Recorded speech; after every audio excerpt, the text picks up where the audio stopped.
I want to talk about peace today, as this is the Peace Centre. I thought it's appropriate to share about peace. As you know, True Parents established UPF as their main organisation before our father passed. Father said that UPF should be at the centre of everything. Yeah? That peace should be our goal. God's goal is not a church. I think some people thought that some leaders anyway, thought that the meaning of our existence is to build a church. But that's not true. Yeah, God's goal is to build peace in the world between all mankind, whichever religion, whichever nation, whichever peoples, whichever language. So that's the goal of God. Not a church, and not even a religion. If you remember that True Father said that he built a church only because it was necessary. The goal wasn't originally to build a church, but as Christianity started to fail, or failed to take responsibility, then a church became necessary as a vehicle, to drive the movement to change the world. But it wasn't the original point. Some people so proudly proclaim they are the members of the Unification Church.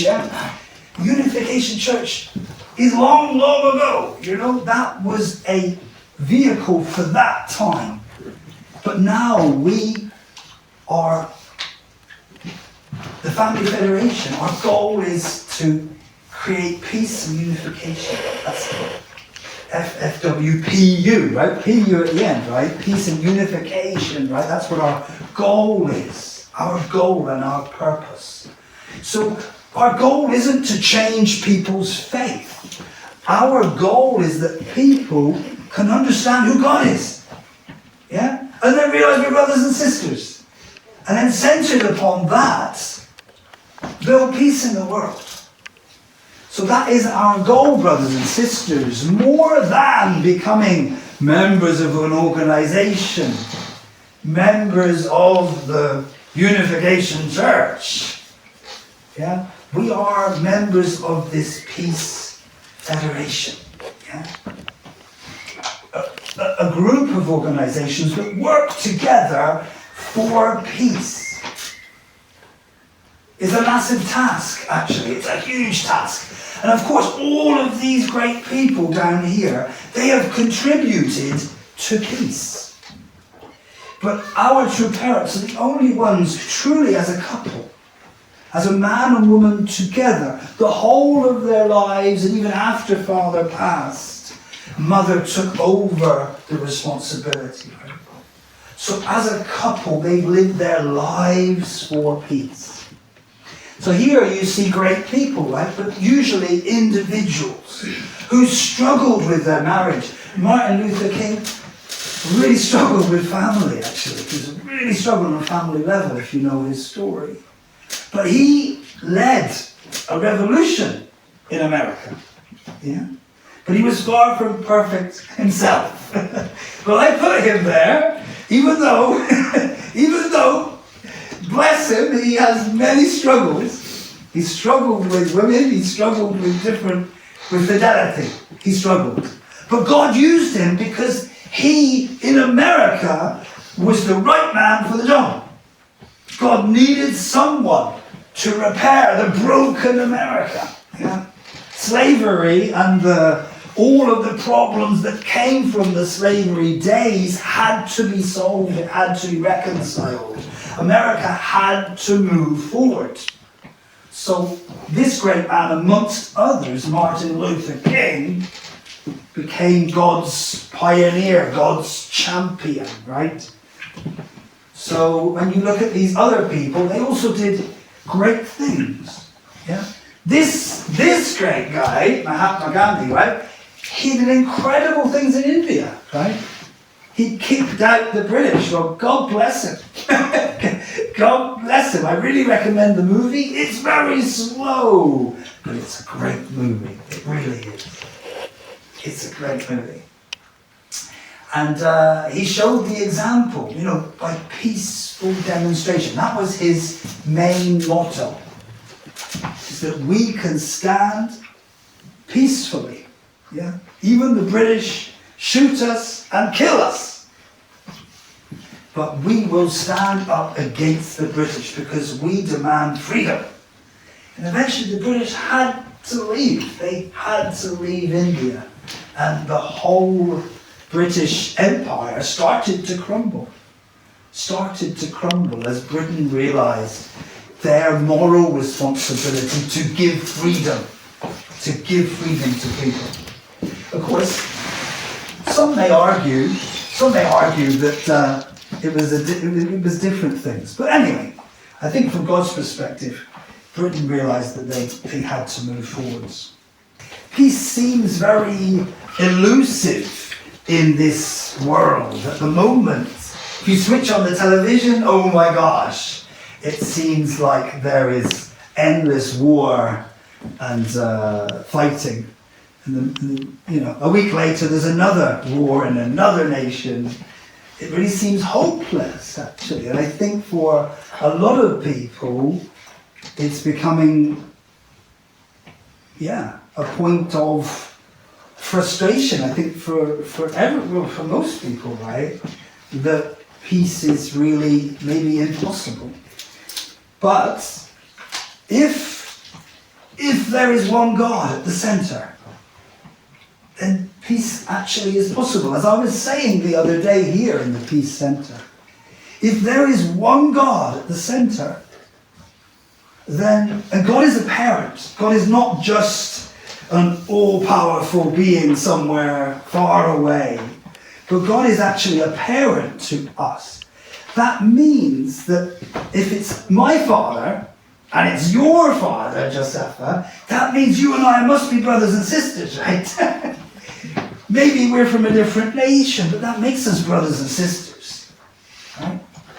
So that's why God is so important. Some people say, well, through political means we can make peace. Yeah? We just need the right political party, right? If we kick out the Labour, right? Labour did real badly in the recent elections. So if we kick out Labour and we bring Farage, he's the man. He's going to create peace in the world. Oh, well, I don't know about that. So some people think that politics will bring peace. Yet, without some higher purpose, politics is just fighting each other. Yeah? Everybody pushing their own agenda, everyone fighting for their national interest. If you watch news or if you go on your phone, national interest is one of the main points that people push. Yeah? That national interest, my situation first, our nation first. Make America great again, right? And Britain is following a very similar path right now. Look after Britain first. But that's a problem, isn't it? How can we find peace in the world? How is it possible with everybody thinking of their own self-interest, of their own situation first? It can't be possible. It's impossible, right? Yet people talk about own national interest or selfish interest and peace as if they are compatible. Yeah? It's not possible. So the Bible talks about this a lot. So a particular story is very, very important here. So this is the Cain-Abel story. So Cain-Abel, most of us, we know the basic story, right? That Abel was accepted by God and he was God's beloved son, and Cain was rejected. Yeah, and based upon this basic relationship, one became deeply resentful and one was accepted. But the one that was accepted, what happened to him? He got killed, right, AJ? Exactly. So this story teaches us about the danger of revenge, the danger of resentment, the danger of some being accepted and some not, right?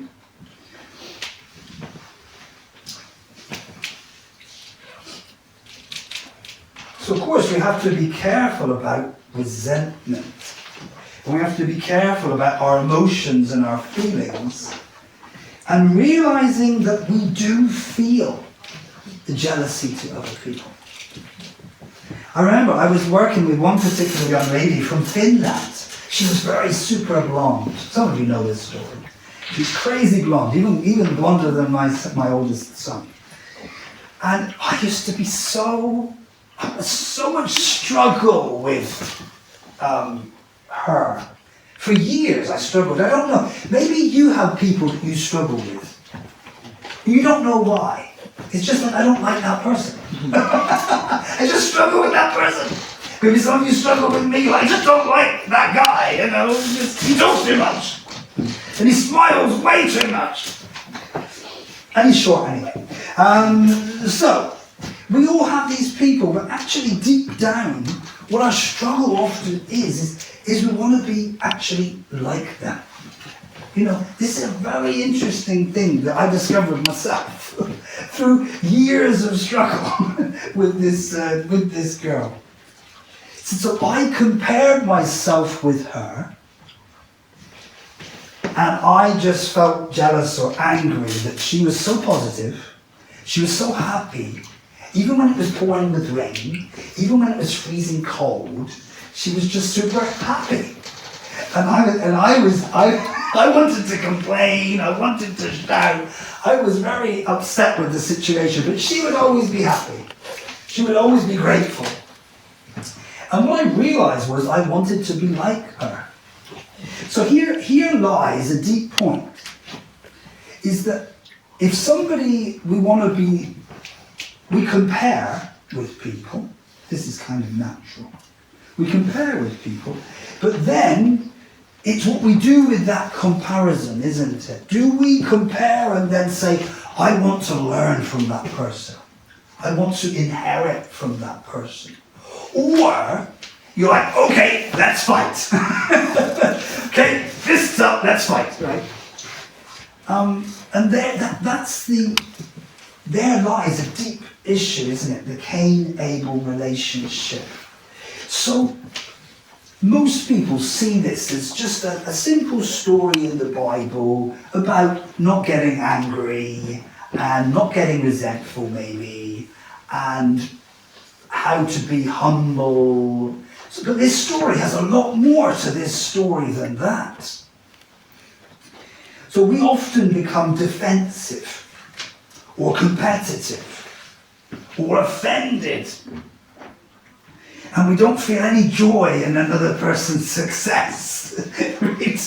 This girl, I couldn't feel any joy in her success. Every time I looked at her, I'd be angry. So in our relationships, there is this Cain-Abel situation, actually. It's not just something in the Bible or just some particular story. You might say, you girls might say, well, that's for boys, right? That's Cain-Abel, we're boys, and boys like to fight. It's not a girl thing, it's a boy thing.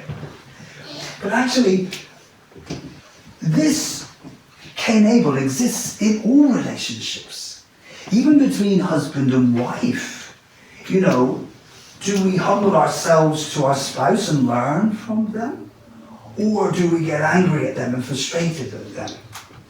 Parents and children. Sometimes children can be in a situation to actually teach parents. I think as Daniel gets older, he's teaching me things. I'm slow to learn and I struggle to learn, but Daniel starts to teach me things. So Cain-Abel positions are constantly changing. Even church members, somebody could be more Cain, somebody could be more Abel. When we say Abel, what does that mean? So a person who's in an Abel position is just in that situation a bit closer to God. My wife is usually closer to God me. So I know that I need to learn from her. I need to be humble and listen to her advice. Right? So that's the Cain-Abel. So Cain-Abel is constantly changing. Who is Abel is the person who's closer to God, who God can speak through. Right? You might think, oh, the Abel must be the church leader, or the Abel must be the older person who's more experienced or something. But this isn't the case. Especially the Cain-Abel relationship is about the person who is closer to God. So this is always changing.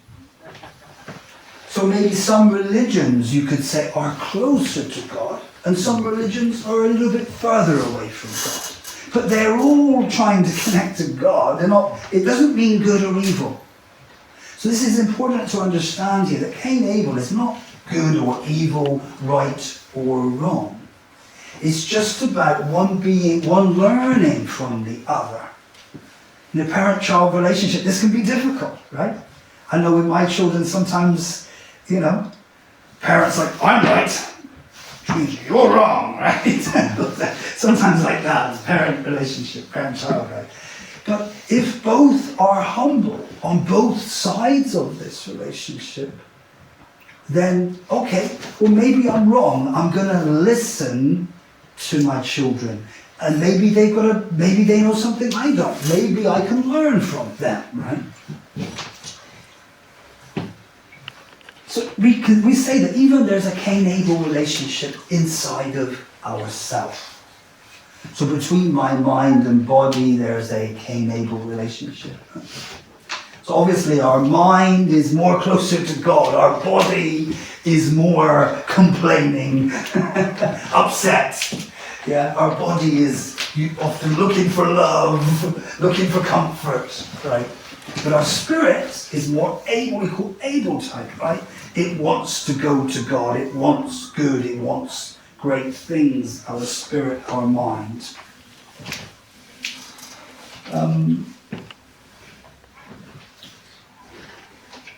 So, in this Cain-Abel, one side feels ignored. The other side feels superior. One side wants recognition. The other one struggles to embrace. So, if you go deeper into the Cain-Abel relationship, if you remember, in the Bible it says, beware Cain, Satan is crouching at your door. I don't know if you remember these words. But that's important, right? So the person who's rejected, or the person who feels misunderstood, or the person who fails, maybe, that person has these feelings, negative feelings. So that is about restoration. If we're going to make peace between people, peace in the nation, then we need for people to overcome that emotion, overcome that struggle, of being rejected or having experience of failure. So it means also for the other person who's been successful, who's been accepted by God, that person, he or she, needs to be humble, right? If the victorious person said, how are you doing? How are you? Are you struggling? I brought victory. Right? This is the playground, right? The children play like this, right? I brought victory. Yeah. Ooh, yeah. Right? This kind of arrogance of Abel is really a problem. So it doesn't just need the Cain position to be humble and to learn, right?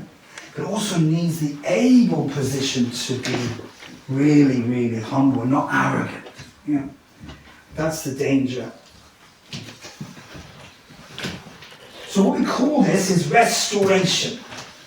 So the goal of setting up Cain and Abel positions is for the sake of restoration. It's not just a random positions. right? It's actually about if they can work together, if they can harmonize, be humble to each other, then we can restore and there can be peace. There can be peace between peoples, but also on all different levels, even between parent and child.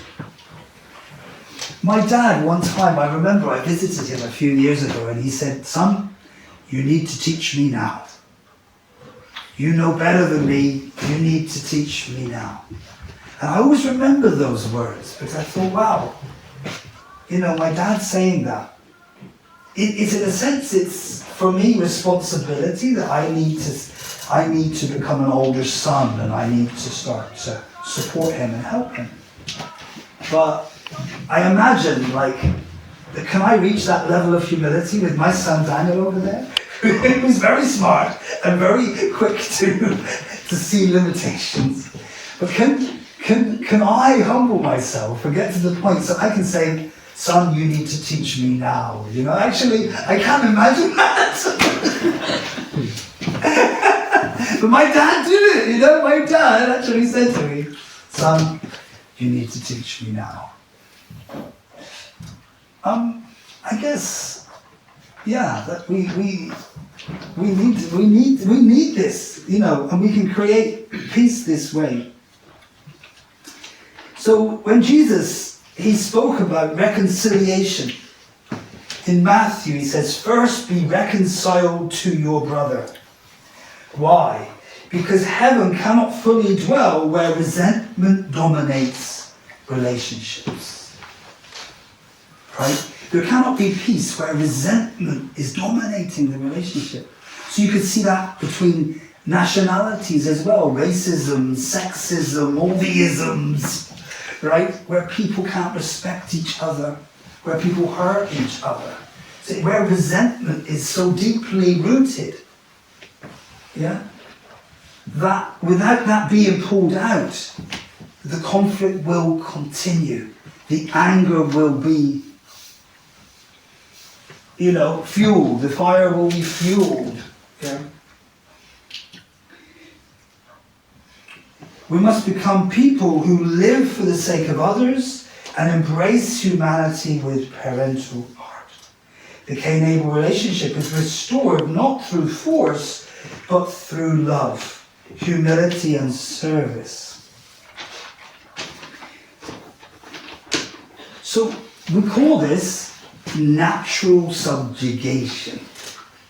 Right? So the story of Cain and Abel obviously is a failed story, right? Where one got angry, resentful, and murdered the other.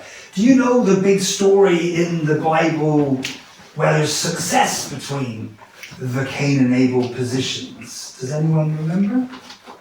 Jacob and Esau. Jacob and Esau, that's right. So this is a story in the Bible, one of the big ones, thanks Joseph. Yeah, that's right, where there's success. So we follow this story particularly. I want to follow that story particularly because you can see a formula there of how we can win the heart. Even the other person is so resentful. But actually, Jacob wins the heart of his brother. So we don't have so much time today, but briefly, he gives everything to his brother. He gives all of the things that he has, He not only apologizes, In English, British culture we're like, a bit like Japan. We are sorry, We say sorry all the time, but sorry doesn't mean anything, I think I've told you before, my wife, when I got to know my wife, and one of her favourite lines is, "Sorry means nothing unless you change." This was very challenging for me. I said sorry though. I said sorry. That's quite humble, right? Yeah, I was pretty humble. I said sorry. And she said, "Well, it doesn't mean anything unless you change your action. Unless you change what you're doing, it doesn't mean anything." What did you say? Oh my gosh! But she was so right. That is so true, right? That sounds quite challenging, those words, right? Because unless I change the pattern of what I'm doing, and I say sorry, but I continue to be thoughtless and selfish and hurting her and not recognizing her situation, then even I say sorry, but it means nothing. All it is what, in English, we say lip service. It's just words, right? It doesn't mean anything. So this story, Esau and Jacob, Cain and Abel, is very famous. Everybody kind of knows this story. But the Esau and Jacob story is not so famous. But it's actually a successful story where there's a formula there of natural subjugation. Natural subjugation. Okay? And after giving everything, all of his wealth, all of the things that he has to Esau, he comes down and he bows down to his brother. Yeah? And actually he says, Peter, I think, in you I see the face of God, doesn't he say? Right, to his brother, right? He finally says those words to his brother. In you I see the face of God, he says. So the brother finally has no choice. After receiving everything from his brother, all of his wealth, all of his animals, everything that he has, finally he comes down, even bows down. He's not just saying sorry. I'm sorry. My bad. My bad. Right? That's not no heart in that, right? Yeah, my bad. Yeah. Really recognizing and bowing down and giving everything to his brother. And finally the brother, they embrace. That's the end of the story, is that they embrace. That they hug each other. That's amazing. That's a beautiful, incredible story. Success at last. God could see success. That Satan could not dominate this relationship. Resentment had to leave. Satan had to go. Evil had to go from this relationship.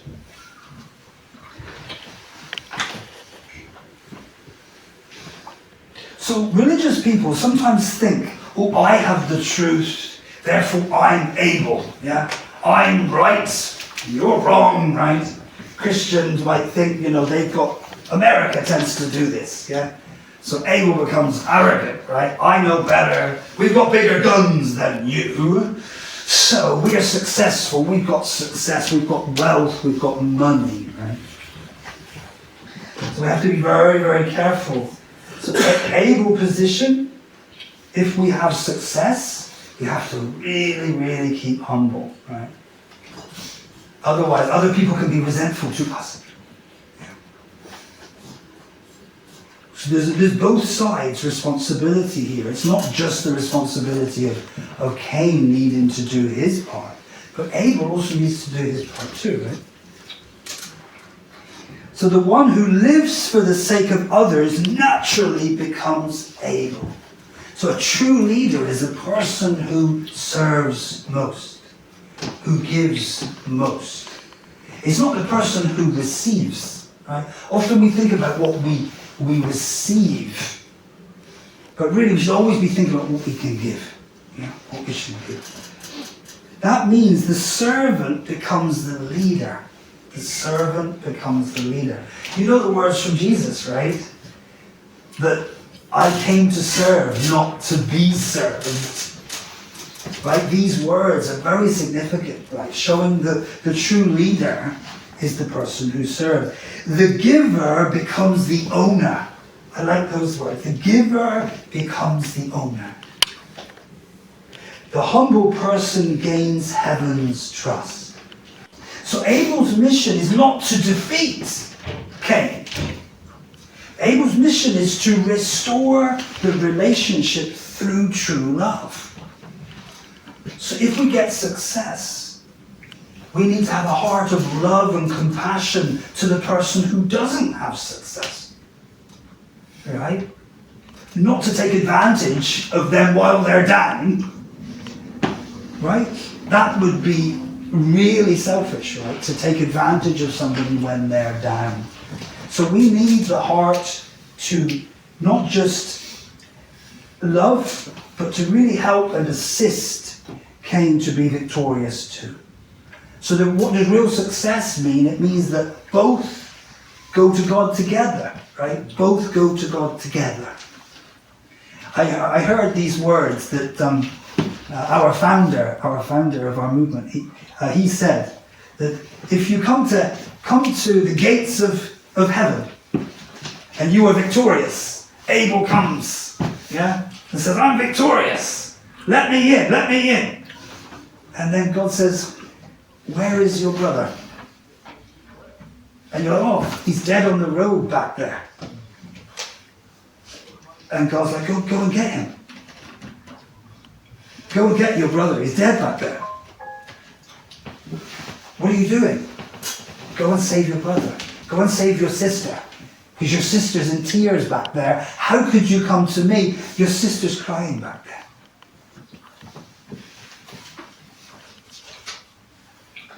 So Cain also has responsibility, right? To overcome resentment. To open the heart. To trust. To unite. And choose goodness. So when both Cain and Abel move to God, then we can have peace in this world. Yeah? It's possible we can have peace in this world. Heaven can work. God can come when we have the unity of the brothers or the sisters or husband and wife. So,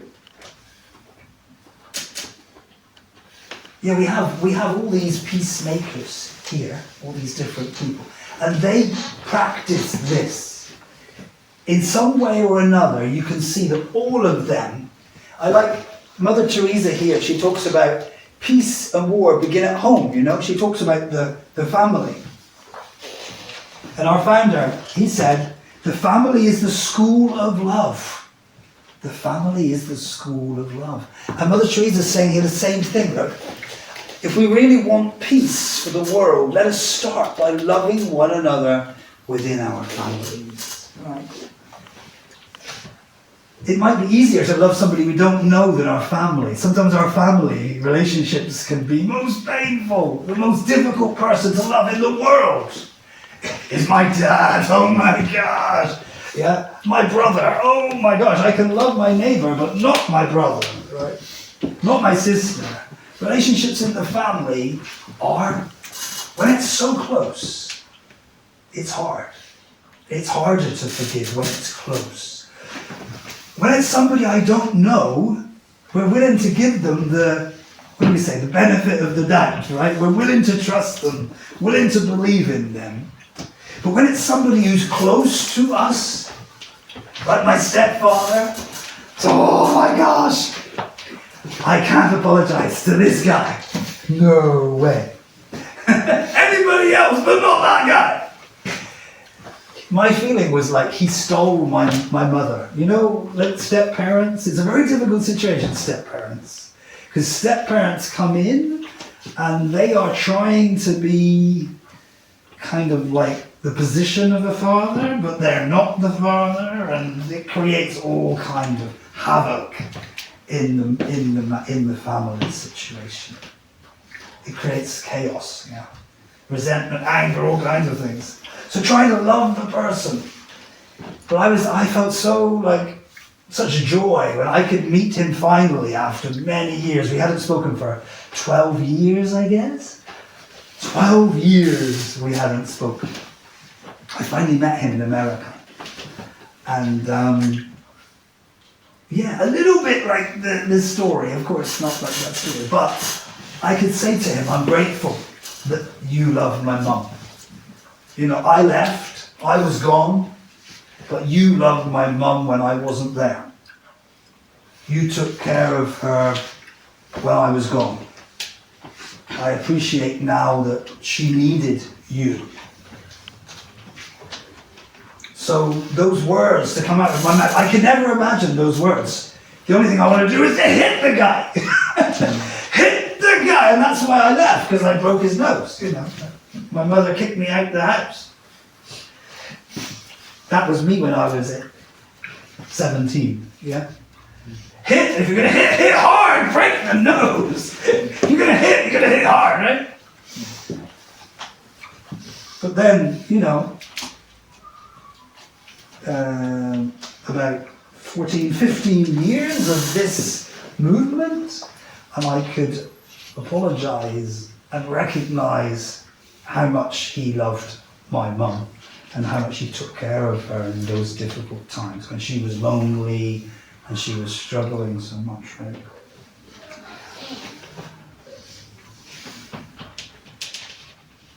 So we need to become then people of true love.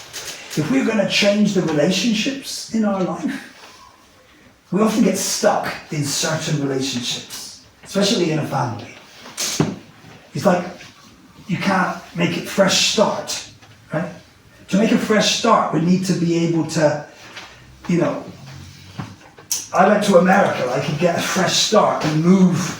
But I'm not saying that we break up from somebody to make a new start, but somehow we need to be able to have a new way of looking at the situation, yeah?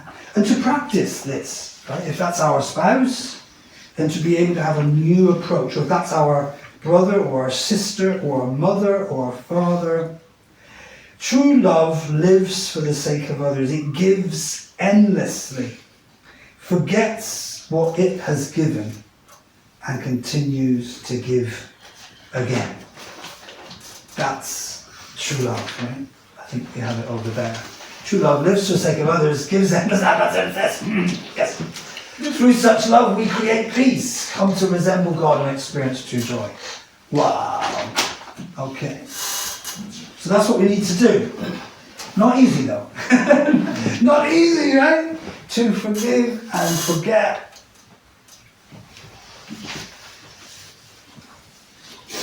So of course, finally, the greatest example, or one of the great examples in history we know is Jesus, right? He was rejected, misunderstood, betrayed, mocked, and of course finally crucified. So he was in the most painful, able position. Yet even on the cross he prayed, Father, forgive them. Right? So this is incredible, really. This is incredible, really. It's a true able forgiving somebody else. Yeah.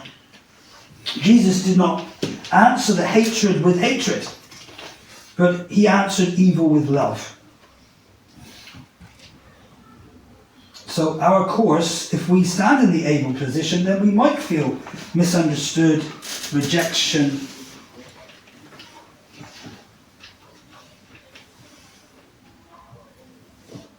We have to overcome desire for revenge, right? This guy here, Gandhi, yeah. If we respond with revenge, with an eye for an eye, the whole world goes blind. And if we take revenge on others, then we'll just have a war in our homes, right? If you take revenge on somebody, it might feel good for a moment.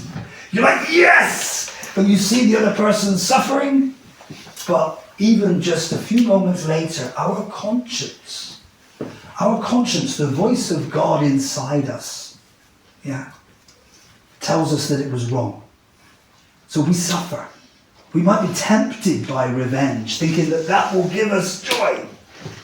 Maybe for a moment, but then Satan will be very quick to accuse, right? So even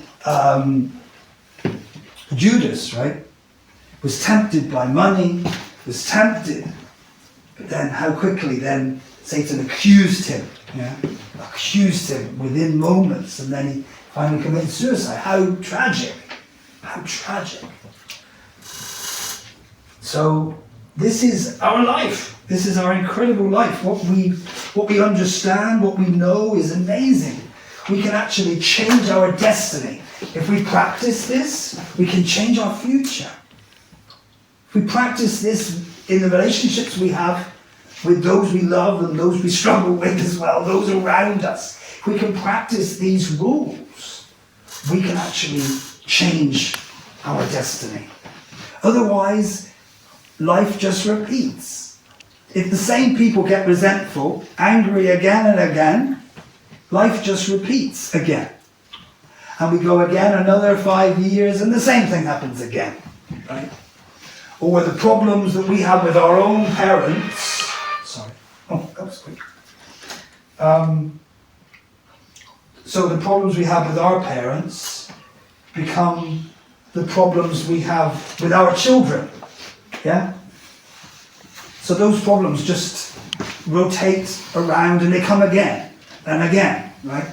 So by us practicing this true love, yeah, this forgiveness, practicing understanding, yeah, embracing the other person, not giving in to arrogance, but serving, loving, giving, sacrificing. If we truly practice this, it's a formula, it's actually a formula that we can win over people, even they struggle with us or we struggle with them, but we can bring victory. Beyond race, beyond male and female relationship, beyond all of the isms, beyond all the struggles, we can bring victory. This is incredibly hopeful that we have something that we can practice. It's not easy, especially in relationships where they've been stuck for so long. Maybe with our son or with our daughter or with our husband or with our wife. We've got stuck in a certain way. When we've done it for 10 years, 15 years, 20 years, it's so hard to change. It's so hard to change because it becomes a pattern. Without thinking, we just do this. Yeah? But if we actually are courageous enough to practice this, because it takes courage. Brothers and sisters, this takes courage. Real courage. But if we can overcome it for the sake of our sons and our daughters in the future, our grandchildren in the future, if we can overcome it, it's worth it. It's worth it. You might say, oh, no, I cannot do this. This is way out of my capacity. It's way out of my depth. I can't do this. But if we can set our children free. We can set our lineage free. We can change the future. How amazing is that? Amazing! When I heard this 30 years ago, I thought, wow, this is incredible. We can change the future.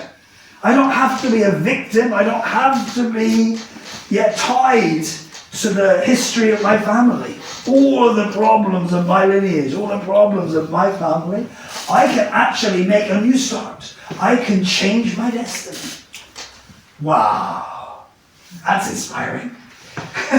New beginning, a new beginning for our family, a new beginning for me, and a new beginning for my children who aren't even born yet. I remember thinking that way. Okay, so thank you everybody. Thanks for coming today. Let's stand and I'll pray.